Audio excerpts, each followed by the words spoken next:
वृंदावन जाकर के केवल एक ही रट लगी है उसकी कि मुझे श्याम सुंदर से मिलना है, मुझे ठाकुर जी से मिलना है, मुझे प्रियतम से मिलना है, मुझे ठाकुर जी का साक्षात्कार करना है। अब जिससे भी मिलता है उससे जाके यही कहता है कि मुझे ठाकुर जी से मिला दो, मुझे श्याम सुंदर से मिला दो, मुझे राधा रमण जी के प्रत्यक्ष दर्शन करा दो। अब सब लोग बोले यही मंदिर में मिल जाएंगे, अंदर चले जाओ मिल जाएंगे। कोई कहे तुम परिक्रमा कर दो वृंदावन की, मिल जाएंगे। कोई कहे तुम जमुना जी स्नान कर लो, मिल जाएंगे। लेकिन तभी उसको एक ठग मिला। कौन मिला? कौन मिला? ठग। ठग कौन होता है? फ्रॉड। जो लोगों के मन से खेले, व्यवहार से खेले, विचार से खेले, वो ठग है। तो वो रोते रोते जा रहे थे, मुझे श्याम सुंदर से मिलना है, मुझे ठाकुर जी से मिलना है, जो विधि बताओगे वो करूंगा। ऐसी स्थिति एक बार रसखान की हुई थी।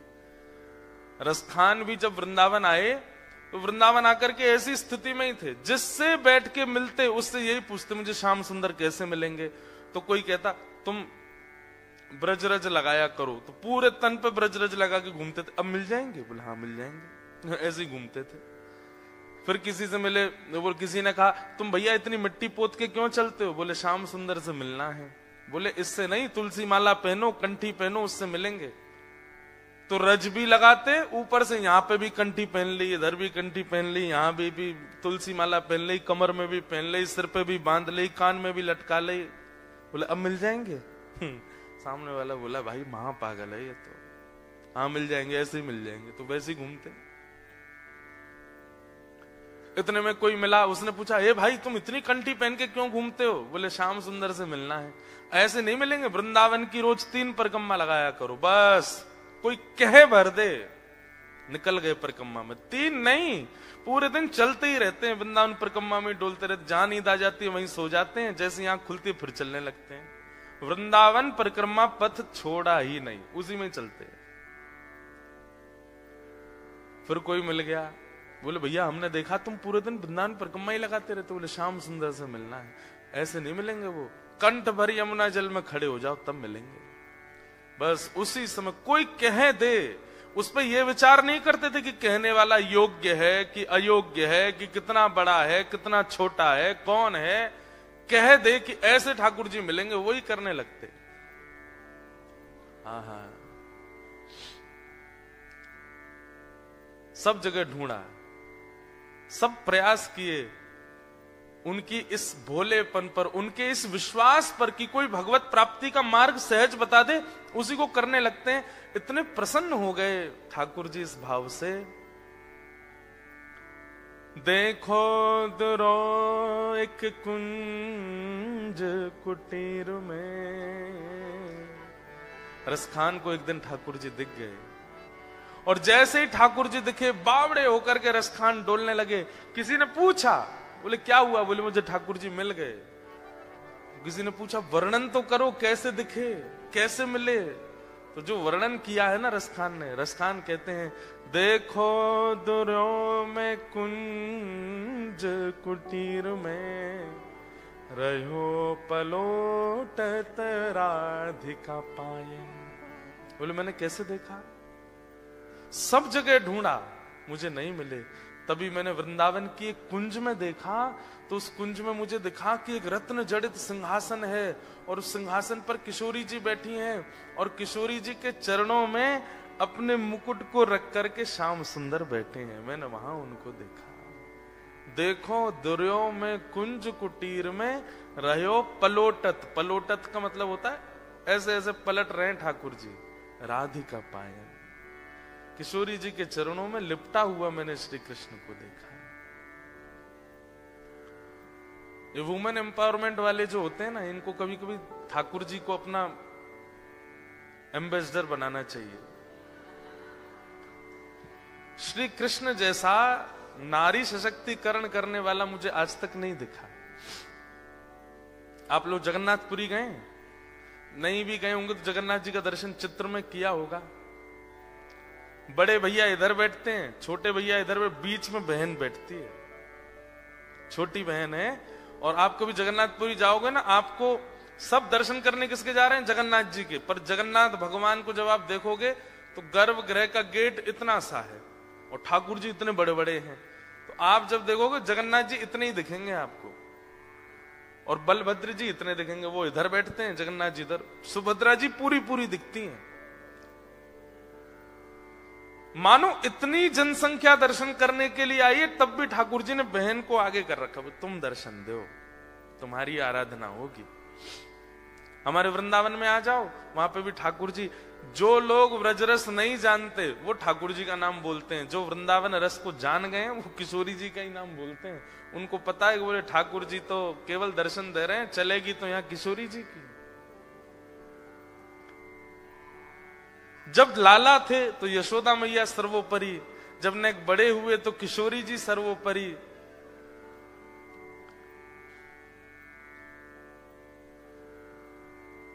एक कन्या का, नारी का, मां का सम्मान कैसे होना चाहिए, श्री कृष्ण से सीखिए आप, उनसे जानिए। वही कहते हैं यत्र नार्यस्तु पूज्यन्ते रमन्ते तत्र देवता। जहां नारी का सम्मान नहीं होते, ठाकुर जी कहते हैं मैं वहां जाता ही नहीं हूं, मेरा वहां उपस्थितिकरण ही नहीं होता। इतना ठाकुर जी सम्मान करते हैं। तो रसखान कहते हैं कि मैंने किशोरी जी के चरणों में लोटा हुआ श्री कृष्ण को देखा, लेटे हुए श्री कृष्ण को देखा, चरणों में लेटे हुए हैं। श्री जयदेव महाप्रभु गीत गोविंद की रचना कर रहे थे, तो एक पद लिखते लिखते उनके मन में जो भाव आता था वो लिखते थे। तभी उनके मन में यही भाव आया कि ठाकुर जी किशोरी जी के चरणों में सिर रख करके प्रणाम कर रहे हैं। लेकिन लिखने में वो विचार करने लगे, ये भाव लिखूंगा कहीं अनुचित तो नहीं लगेगा। इधर देखो सब लोग सुनो, मन में जो भाव आता लिख देते। अब तभी मन में भाव आया कि ठाकुर जी किशोरी जी के चरणों में प्रणाम कर रहे हैं, तो मन में भाव आया, अब लिखते लिखते रुक गए जयदेव, कैसे लिखूं, कहीं ऐसा ना हो कि मेरी बात अनुचित हो जाए। वहीं रोक दी अपनी कलम, और कलम रख करके गीत गोविंद की पत्रिका विराम दे करके पत्नी से बोले, देवी अभी आगे की पंक्ति याद नहीं आ रही, सोचने लगे कुछ और आएगा तो वो लिखूंगा। पर जयदेव महाप्रभु के चित्त में उनकी भावना थोड़ी आती थी, वो तो ठाकुर जी भावना करते हैं, वही वो लिखते थे। लेकिन जयदेव महाप्रभु ने उस बात को लिखा नहीं कि किशोरी जी के चरणों में श्री ठाकुर जी के मस्तक रखे हैं। अधूरा छोड़ करके जयदेव महाप्रभु जैसे ही बाहर गए, पत्नी से बोल गया कि देवी हम स्नान करने जा रहे हैं, तुम भोजन की व्यवस्था कर लो और फिर आकर के हम भोजन करेंगे, फिर कुछ याद आएगा तो आगे लिखेंगे। जयदेव महाप्रभु जैसे गए, इतने में ठाकुर जी जयदेव महाप्रभु का रूप बना के आ गए। जयदेव महाप्रभु संकोच कर रहे हैं लिखने में, तो ठाकुर जी ही जयदेव महाप्रभु बन के आए। और तुरंत जैसे लौट कर गया तो पत्नी बोली, अरे आप तो स्नान करने गए थे, इतनी जल्दी कैसे आ गए? अरे देवी मुझे वो पंक्ति याद आ गई, मैं लिख दूं। और जो जयदेव महाप्रभु सुन रहे थे और लिखने में संकोच कर रहे थे, ठाकुर जी ने वही लिख दिया, किशोरी जी के श्री चरणों में मेरे मस्तक हैं, लिख दिया।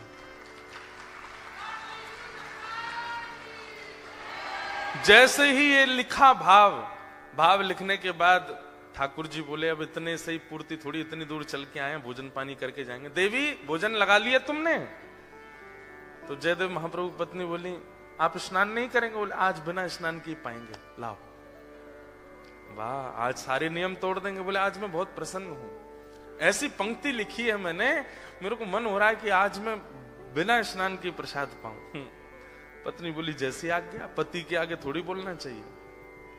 लीजिए, लगा करके प्रसाद दिया।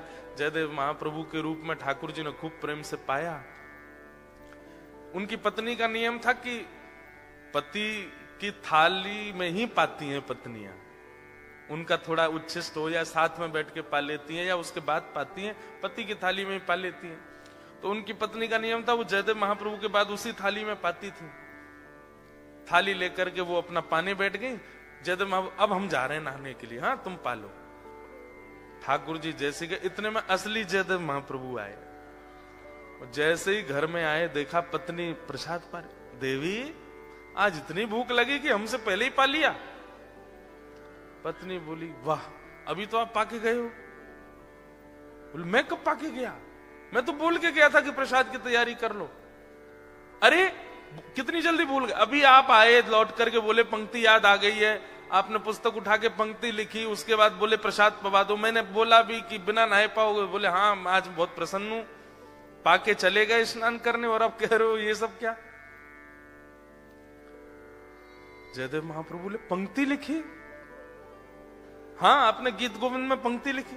दौड़ करके महाप्रभु, जैसे ही जयदेव महाप्रभु ने पंक्ति, जो उनके मन में आ रहा था, जो वो लिखने में घबरा रहे थे, वही पंक्ति वहां लिखी हुई थी, जो कि स्वयं श्री जगन्नाथ भगवान लिख करके गए। देवी के पास गए, बोले देवी थाली कहाँ है? बोले ये रे। बोले इसमें से मुझे पाने दो, जल्दी पाने दो। और बोली मैं अपना झूठा नहीं पवाऊंगी आपको। अरे तू छोड़, तेरा झूठा नहीं है ये।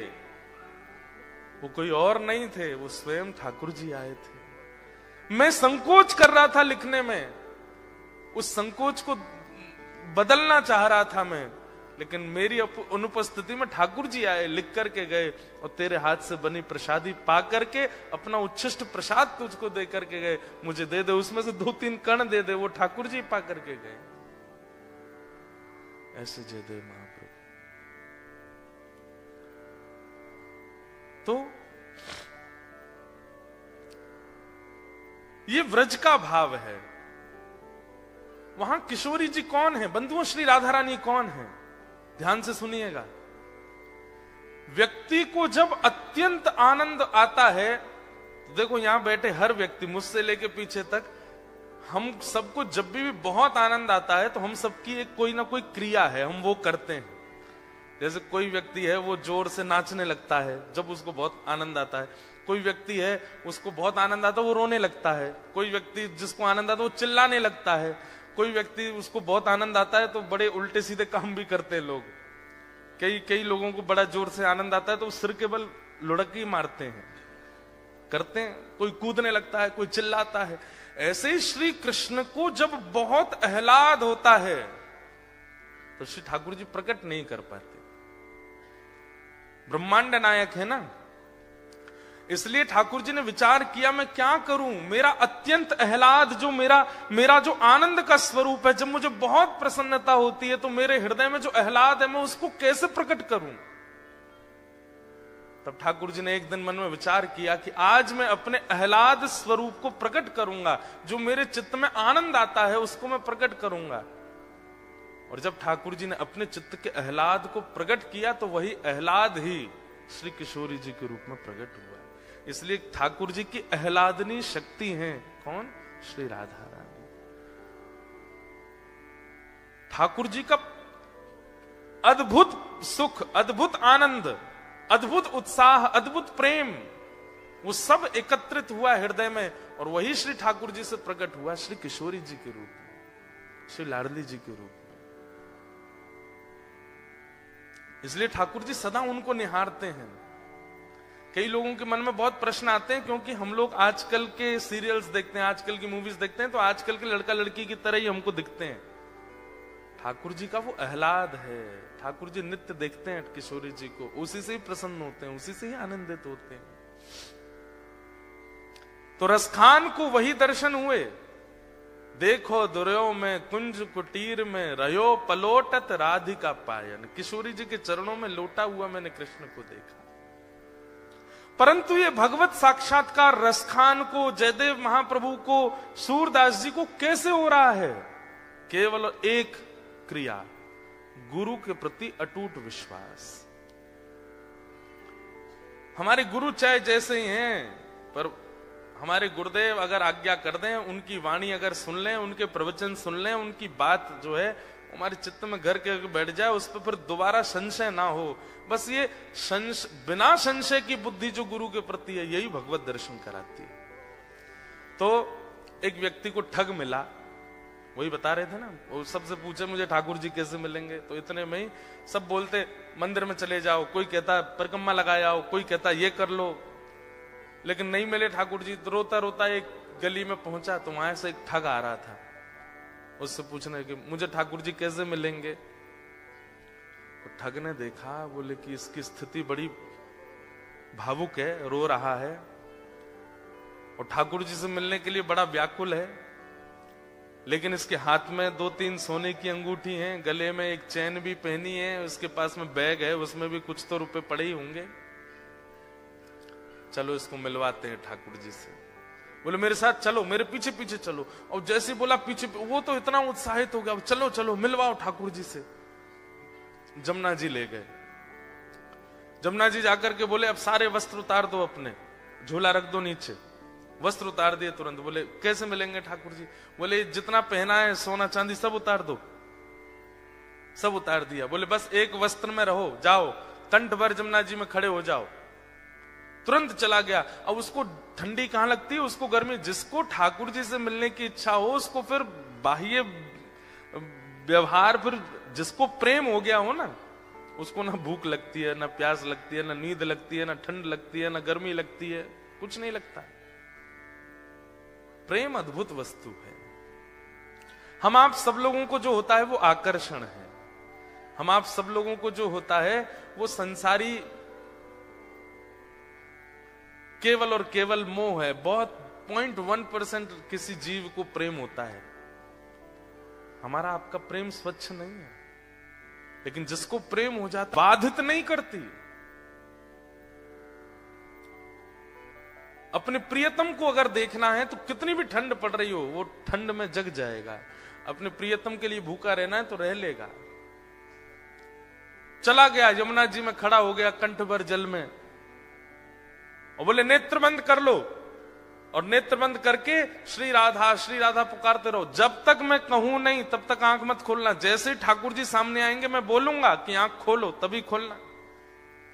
तुरंत आंख बंद करके खड़ा हो गया। ठंड पड़ रही थी, कंठ भर जमुना जल में खड़ा है। श्री राधा श्री राधा श्री राधा श्री राधा। ठग ने सारे कपड़े उठाए, झोला उठाया, अंगूठी सब उसकी ली, भाग गया। वो बेचारा खड़ा है जमुना जी में। इतने में ही नुकुंज में विराजमान श्री किशोरी जी ठाकुर जी के पास गई। बोले श्याम सुंदर देखो तो एक वैष्णव कितनी ठंड में जमुना जल में खड़ा होकर के मुझे पुकार रहा है। ठाकुर जी बोले तो क्या इसको दर्शन देना है? ठाकुर जी बोले इसने कोई ऐसा पुण्य तो किया नहीं है, ऐसे कोई इसके भजन साधन तो है नहीं इसको दर्शन। बोले कि आप वो करिए जो हम कह रही हैं, बस इसको दर्शन दे के आओ। देखो कितना बेचारा परेशान हो रहा है। ठाकुर जी बोले ठीक है जाता हूं। इतने में ठाकुर जी प्रकट हो गए और त्रिभंग ललित स्वरूप धारण करके जैसे ठाकुर जी प्रकट हुए वंशी नाद करने लगे। वेणु की ध्वनि जैसी उसके कानों में पड़ी तो वो जोर से बोला श्री राधा अरे भैया ये वंशी कौन बजा रहा है? श्री राधा श्री राधा श्री राधा। ये चंदन की सुगंधी कहां से आ रही है? श्री राधा ये अद्भुत तेज जैसा मेरे मुंह पे क्यों पड़ रहा है? अरे भैया ये कौन है सामने? ठाकुर जी बोले जिसको तुम ध्यान कर रहे हो, जिससे तुम मिलना चाहते हो। अरे सब जगह जा जाके कहते हो श्याम सुंदर से मिला दो, हम तुम्हारे सामने खड़े, चलो नेत्र खोलो। वो बोला आपके बगल में मेरे गुरुजी खड़े, उनसे बुलवाओ, वो अगर बोलेंगे नेत्र खोलो तो ही खोलूंगा।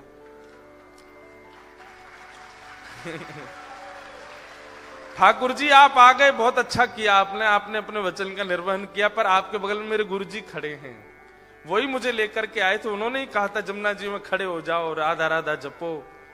गुरुजी कहां गए मेरे? बोले कि यहां कोई गुरु गुरु नहीं है। अरे मेरे गुरुजी वहीं होंगे, वही मुझे गली में मिले थे, वही मुझे लेकर के आए थे। ठाकुर जी बोले वो कोई गुरु गुरु नहीं है, ठग है, एक नंबर का ठग। तो वो जो खड़ा था जमुना जी में बोला सुनो मुझे पता है आप ठाकुर जी नहीं हो। क्यों? मेरे गुरु की निंदा कर रहे हो?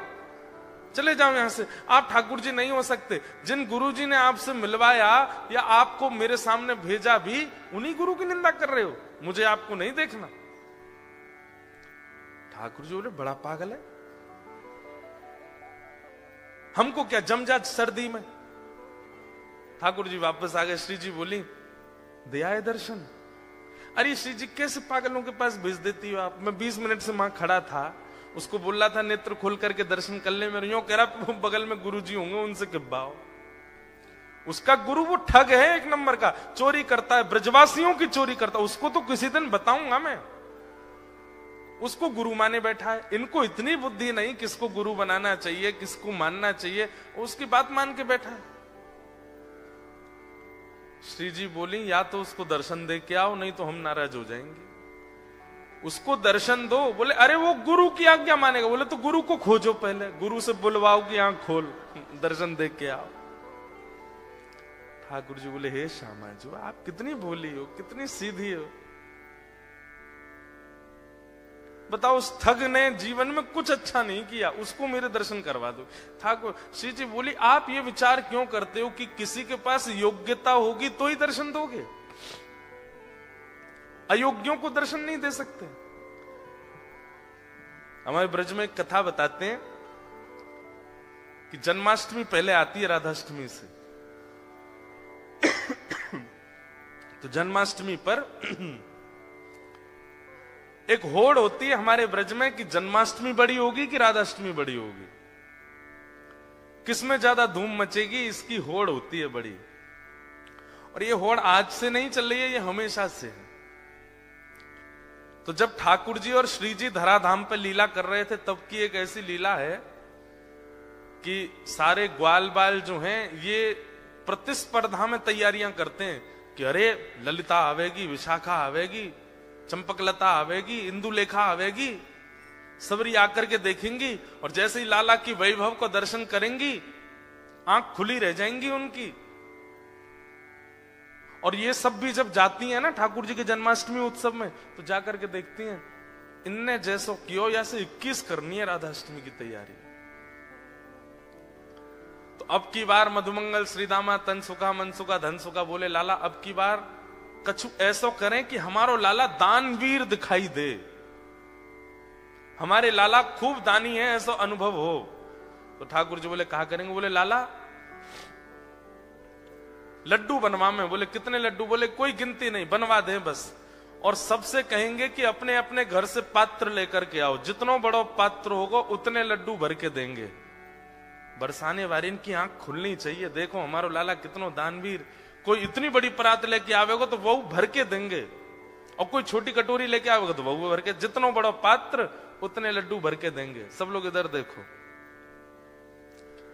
श्री जी आई सब सखीन के साथ। तो जैसे ही श्री जी पहुंची तो सब सखा सवरे सिर उठा के खड़े, देखिए हमारे लाला के कैसो दानवीर है हमारो लाला। सब लोगन को लड्डू भर भर के दे रहे हो, जितने बड़े बड़े पात्र। आप सबको ब्रजभाषा समझ आ रही है? आ रही है? बोले हमारो लाला देखो आपने, जितने बड़े बड़े पात्र सब लेकर के आ रहे हैं, सबन को भर भर के दे रहे है।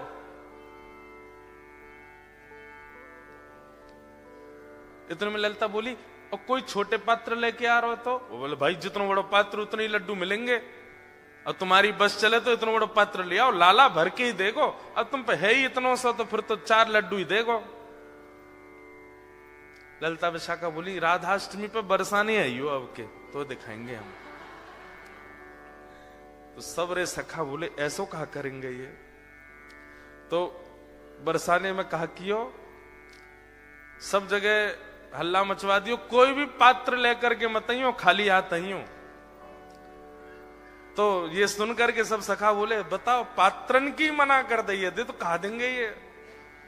सब खाली हाथ जा रहे। तो कहा देखो कि मुख्य द्वार पे ललिता विशाखा खड़ी हैं, और जितने लोग आ रहे हैं सबन को बड़े बड़े पात्र पकड़ा रही हैं, कोई भी छोटा पात्र नहीं, सबन को बड़े बड़े पात्र दे रही हैं। अब जाओ श्री जी के पास, और श्री जी वह पात्र को भर भर के दे रही हैं। जैसे ही मधुमंगल श्रीदामा सबरे पहुंचे, अरे तुम्हारो लाला तो बड़ो पात्र होगो तो ज्यादा देगो, छोटो होगो तो कम देगो, हमारी श्री जी तो पात्र भी खुद देती हैं, और फिर वह भर के और दे में। ये हमारी लाडली जी हैं, ये हमारी किशोरी जी हैं। इतनो सो मोह रह गयो ग्वाल बालन को। लाला तू एक काम कर। बोले कहा तू अपनो जन्मदिन बाद में कर, हम कछु भी करें ये बात 21 ही कर ला में, क्यों 1 महीना बाद आता है श्री जी का जन्मदिन। ठाकुर जी बोले अब मैं दोबारा जन्म लेके आऊं 1 महीना बाद?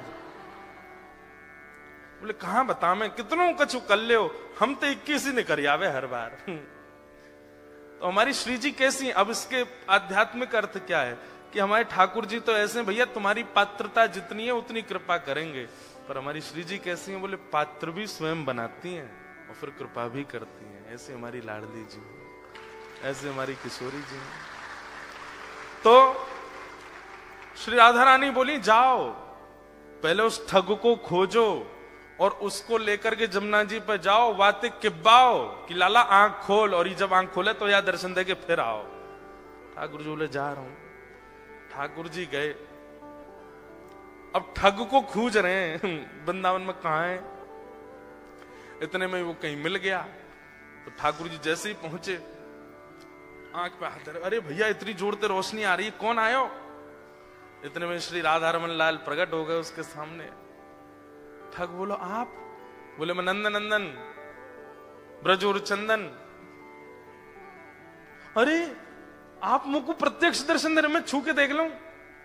बोले तेरी पात्रता तो ना, लेकिन छू ले। तो छू के देखे, चरण पकड़े, अरे वाह जय हो, बलैया लेवे ठाकुर जी की खूब रोवे। बोले जय जय एक बात कहूं? बोले कहा, आज तक मैं यूं ही सोचो करता हूं कि मैंने जीवन में इतने गलत काम किए हैं, इतने गलत काम किए हैं, इतने गलत काम किए कि कभी गंगा जमुना भी मुंह को स्वीकार नहीं करेंगी, लेकिन आज मेरे मन में आई कि मैंने अच्छे काम तो किए जो आप मुंह को मिल रहे हो। ठाकुर जी बोले दारी के तेने कछु अच्छो कियो ना है, वो तो श्री जी की तो पे कृपा है गई है। बोले जय जय कैसे कष्ट दे रहे हो बताओ? बोले चल मेरे संग, वो एक खड़ो करके आयो तू जमुना जी में, वो कंठ पर गंगा जल जमुना जी में खड़ो मेरे दर्शन को, बातें जाके बोल कि आंख खोल के दर्शन कर, ये किब्बा भी आया हूं तो ते। अच्छा जय जय वहां जानो है क्या जमुना जी? बोले हाँ। बोले एक काम कर दो। बोले कहा, मेरी पत्नी सोरी बहू को दर्शन दे दो। ठाकुर जी बोले तू चल रहा हो कि नहीं चल रहा? बोले जय जय देख लो, बहू दर्शन नहीं दोगे तो मैं नहीं जाऊंगा। अब ठाकुर जी को लगे बाय दर्शन नहीं दिए तो श्री जी वहां उल्टो डांटेंगी, सब पूरे परिवार को झड़ा दर्शन करा दिए वाने ठाकुर जी के, और अंत में सबरे अपनी बात मनवा के काम मनवा करके तब बोलो अब चलो। ठाकुर जी बोले जल्दी चल। बोले तू एक बार बाकी आंख खुलवा तो फिर मैं बताऊंगा। जैसे ही पहुंचे, ठिठर रहा है, मुख नीला पड़ गया ठंड के कारण, लेकिन आंख नहीं खोली उसने। ठाकुर जी बोले ए देख तेरे सामने फिरते आ गया मैं। बोले आप आ गए, लेकिन पहले मेरे गुरु जी से किब्बाओ कि आंख खोलो। बोले चल इसको बोल, आंख खोलने के लिए बोल। अरे भैया तेरे सामने साक्षात जगत नियंता जगदाधार साक्षात ठाकुर जी खड़े हैं, तू जल्दी नेत्र खोल के दर्शन कर ले। जैसे ही उसने नेत्र खोले, श्याम सुंदर खड़े हैं, मधुर वेणु बजा रहे हैं, त्रिभंग लली हैं, मोर मुकुट पहना है, सुबह से श्रृंगार करके डोल रहे ठाकुर जी मेरे दर्शन करेगो। उसने कही जय जय मैं आपको प्रणाम कर लूं। बोले जल्दी आप प्रणाम करो। बोले गुरु जी से किब्बाओ पहले। बोले इसको बोल मुझे प्रणाम करे। बोले आओ भैया प्रणाम करो। बाहर आकर के उसने प्रणाम किए, फिर गुरुदेव को प्रणाम। ठाकुर जी उस पर इतने रिझ गए, बोले ये गुरु नहीं है, ये महाठग है, ये महाचोर है, लेकिन इसने ये बोल दिया था कि मैं ठाकुर जी से मिलवाऊंगा, तो तेरे में इतना विश्वास आ गया कि इसकी बात को तू पत्थर की लकीर मान के चल रहा है। मैं तो बहुत प्रसन्न हूं। और ठाकुर जी ने उसको हृदय से लगाया तो दूर खड़ा ठग रो रहा था। बोले जय जय आप इसको इतना प्रेम क्यों करो? बोले है ही इतना प्रिय। बोले बनाया तो मैंने ना, प्रेमी तो मैंने बनाया, मुझे भी हृदय से लगा लो। ठाकुर जी तू भी आ, और पकड़ करके दोनों को हृदय से लगाया और दोनों को निकुंज लीला में लेकर के गए, और वहां श्री जी ने फिर कृपा करी। भगवत दर्शन भैया, सूरदास जी के इस पद को आप अन्यथा मत लिया कीजिए। सूरदास जी स्पष्ट कहते हैं इस कलिकाल में और कोई साधन ही नहीं है, साधन और नाहिया कली में जासो होत निवेरो, भरोसो दृढ़ चरणन केरो। गुरु आज्ञा, भले ही दीक्षा नहीं भी हुई हो आपकी, जिसकी आप कथा सुनते हैं, जिसके आप वचन सुनते हैं, जिसकी आप वाणी सुनते हैं, उनको आप मन से गुरु मान लीजिए और बस उनकी कही गई बात को पालन कर लीजिए। अगर कभी आप कोई रील देख रहे हैं और अचानक से हमारे वृंदावन के पूज्य हमारे प्रेमानंद जी महाराज की आती हैं, कभी किसी महापुरुष की आती है, कभी किसी संत की आती है, आपके सामने वो रील आ गई या वीडियो आ गई और आप 2 मिनट सुनने लगे और उसमें उन्होंने सीधा पहला वर्ड ही यही कहा कि भाई सवेरे 5 बजे उठना चाहिए, बस उसको मान लीजिए।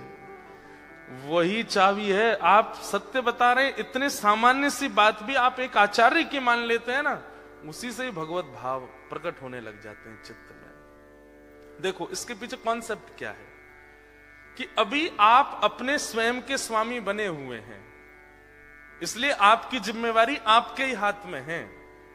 गलत करोगे तो भी आपको भोगना पड़ेगा, अच्छा करोगे तो भी आपको ही मिलेगा, सब कुछ आप अपने स्वामी बने हुए हो। लेकिन जैसे ही आप किसी के आसरतु होते हैं, जैसे ही आप किसी का आश्रय ग्रहण करते हैं, उसकी बात को मानना प्रारंभ कर देते हैं और वो व्यक्ति वैष्णव है, ठाकुर जी का भक्त है, तो फिर ठाकुर जी को चिंता होती है कि अरे बताओ ये इतनी दूर ऑस्ट्रेलिया में रहता है, इतनी व्यस्त क्रम में रहता है और फिर ये मेरे एक वैष्णव की बातें मान रहा है, अगर इसका कल्याण नहीं हुआ तो इस वैष्णव और मेरी इस पर कृपा और मेरा ये आश्रय है, इस पर अविश्वास हो जाएगा, इसलिए इसकी बातें पूरी करनी चाहिए। तो इसलिए आप जब किसी गुरुआश्रित हो जाते हैं तो ठाकुर जी को चिंता होती है कि भाई ये गुरु आज्ञा मानता है और अगर इसका कल्याण नहीं हुआ तो गुरु शिष्य परंपरा नष्ट हो जाएगी, इसलिए ठाकुर जी फिर कृपा करते हैं। तो चाहे सूरदास हो, चाहे कुंभनदास हो, चाहे रैदास हो, चाहे मीराबाई हो, सबको दर्शन गुरु कृपा से। इसलिए एक आश्रय जीवन में गुरु का जरूर होना चाहिए, गुरु की कृपा निश्चित होनी चाहिए। कई बार गुरु दूर भी करा देते हैं ठाकुर जी से और कई बार समीप भी ले जाते हैं। जैसे मीराबाई अपने पूर्व जन्म में माधवी नाम की गोपी थी, लेकिन अपनी मां की बात मानी, उनकी मां ने पढ़ा लिखा करके भेजा। जब ये माधवी गोपी थी तब ये ठाकुर जी के एक सखा से इनका ब्याह हुआ था, मीराबाई का पूर्व जन्म में। तो जब ब्याह करके जा रही थी तो इनकी मां ने समझाया, बोले सुन तेरा जो पति है ना उसका एक मित्र है, उसका नाम है कृष्ण। बोले अच्छा, वो जिसको देखता है उसको अपना बना लेता है, तेरा पातिव्रत धर्म कहीं नष्ट नहीं हो जाए, उसको मुख मत दिखाना अपना। मीराबाई बोली मान गई आपके, माधवी ने मान ली बात। जैसे ही वृंदावन आई तो ठाकुर जी को पता चली हमारो सखा ब्याह करके आयो है। ठाकुर जी दौड़ के पहुंच गए, अरे कहां है बहू? बोले भीतर बैठी है पालकी में। ठाकुर जी पालकी के भीतर घुस गए, छोटे से लाल जी है नेक्से से, भाभी जी ने मुख दिखाई दो, घूंघट करके बैठी। माधवी बोली तुम्हारा नाम क्या है? बोले मैं कन्हैया, मैं कुंवर कान। अरे तुमको तो बिल्कुल नहीं दिखाऊंगी, मेरी मैया ने मना किया है, तो को मुख ना दिखानो। अरे भाभी तू जाने ना है, मेरो मुख देखे के काजे कितने कितने बड़े बड़े तपस्वी तपस्या करें तब जाए कि मेरो अनुभव होवे, और तुम वो अपना मुख नहीं दिखावेगी। माधवी बोली मैं पूरा जीवन घूंघट में निकाल दूंगी, मृत्यु पर्यंत घूंघट में रहूंगी, तो मुख नहीं दिखाऊंगी।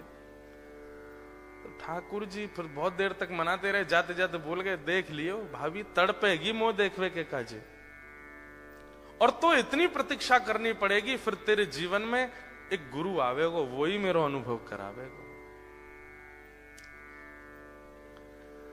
माधवी पूरे अपने जीवन काल में ठाकुर जी का दर्शन नहीं किया। जब जब पता चलता कि गली से श्याम सुंदर आ रहे हैं घूंघट कर लेती, लेकिन तभी समय आया गोवर्धन धारण लीला का। जैसे ही ठाकुर जी ने नख पे गिरिराज जी धारण किए, सब ब्रजवासी वहां गए थे, तो जैसे ही पता चला अरे लाला ने पहाड़ उठा लियो, लाला ने पहाड़ उठा लियो, ये बात जैसी माधवी ने सुनी, बोले कि वो छोटे से कन्हैया ने पहाड़ उठाया? बोले हाँ। तो उसके मन में इच्छा हुई मैं देखूं तो सही कैसे उठाया। जैसे ही ब्रजवासियों को हटा करके वहां पहुंची जहां ठाकुर जी खड़े थे, जैसे ही उधर पहुंची तो ठाकुर जी के सामने आते ही नेत्र धुंधले हो गए, ठाकुर जी दिखे नहीं। अविरल अश्रुधार गिरने लगी, बार बार आंखें पहुंच के देखती है लेकिन ठाकुर जी नहीं दिखते उसको। तब अंत में चरणों में प्रणाम करती है, बोले जय जय मुते अपराध है क्यों, मैंने अपनी मैया की गलत शिक्षा ले ली, अरे जाकू मुख दिखानो चाहिए, वासे छुपा लियो, कृपा करके दर्शन दो। ठाकुर जी बोले नहीं, अब तो तुमको प्रतीक्षा करनी पड़ेगी। अगर माधवी भी श्री जी के पास गई होती है ना तो ठाकुर जी तभी मिल जाते, वो सीधी ठाकुर जी के पास गई। इसलिए हमारे ब्रज भाव में कहते हैं कि पहले वृंदावन जाती, पहले बरसाने जाओ, श्री जी को प्रणाम करो तब वृंदावन आओ। लाला बड़ो टेढ़ो है, बहुत टेढ़ो है लाला। तो माधवी से भी गलती हुई, सीधी ठाकुर जी के पास गई तो ठाकुर जी क्या बोले पता है, तो को मेरे दर्शन होंगे लेकिन न प्रतीक्षा करनी पड़ेगी। तो माधवी कितना, 1 दिन 2 दिन 10 दिन, कितनी प्रतीक्षा करनी पड़ेगी बताओ। ठाकुर जी बोले 1 युग। कितना? अभी चल रहा है द्वापर और हम दर्शन देंगे तुमको कलयुग में। माधवी तो रोने लगी, बोले तुम चिंता मत करो, उसके पीछे भी एक कारण है कि तुम्हारा कलयुग में प्रादुर्भाव लोगों के चित्त में प्रेम भक्ति को प्रकट करने के लिए होगा। तुम मेरी परम भक्ता मीरा के रूप में प्रकट होगी और तुम्हारे जीवन में एक गुरु आएंगे, वो मेरा स्वरूप प्रदान करेंगे, तब तुमको मेरा अनुभव होगा। 1 युग प्रतीक्षा करी। एक बात तो है बंधुओं कि अविचल प्रेम यदि चित्त में आएगा तो वो प्रतीक्षा से ही आएगा, वो तड़फन से ही आएगा। मेलबर्न में जो सत्र हुआ था ना, वहां पे हमने वृत्रासुर की स्तुति कही थी। तो वृत्रासुर की स्तुति में 3रे श्लोक में वृत्रासुर ने भगवान से पीड़ा ही मांगी, ठाकुर जी से यही कहा कि हे नाथ मुझे विरह दे दो। जिसके जीवन में विरह नहीं है ना, ठाकुर जी उसको उत्कट प्रेम नहीं दे रहे हैं, ये समझ लेना चाहिए। उसको ठाकुर जी भक्ति दे रहे हैं, उसको ठाकुर जी भाव दे रहे हैं, पर प्रेम नहीं दे रहे। प्रेम जिसको दे रहे होंगे उसके तो नेत्रों से पनारे बंदे ही नहीं होंगे। मीराबाई से कहा 1 युग प्रतीक्षा कर। माधवी ने 1 युग प्रतीक्षा करी, प्राण त्याग दिए, फिर बहुत प्रतीक्षा की, तब जाकर के कलयुग आया। कलयुग का भी बहुत समय निकला, उसके बाद मेड़ता में मीराबाई का जन्म। थोड़ी आयु हुई तभी एक संत के ठाकुर जी देख लिए और देख करके मीराबाई को सारी स्मृति आने लगी चित्त में। ऐसे गिरिराज जी उठाए हैं, इतना बड़ा पर्वत कभी इधर जाता है कभी उधर जाता है, सब ब्रजवासी अपनी छड़ी लगा के खड़े हैं, तभी मैं दौड़ करके चरणों में प्रणाम करने गई थी और मुझको दिखे नहीं। 5-6 वर्ष में ये सारी स्मृति आ गई मीराबाई को और तब वो रोने लगी, हे महाराज ये ठाकुर जी आपके नहीं है, ये मेरे हैं। इन्होंने कहा था ये 1 युग बाद मिलेंगे, आप इनको मुझे दे दो।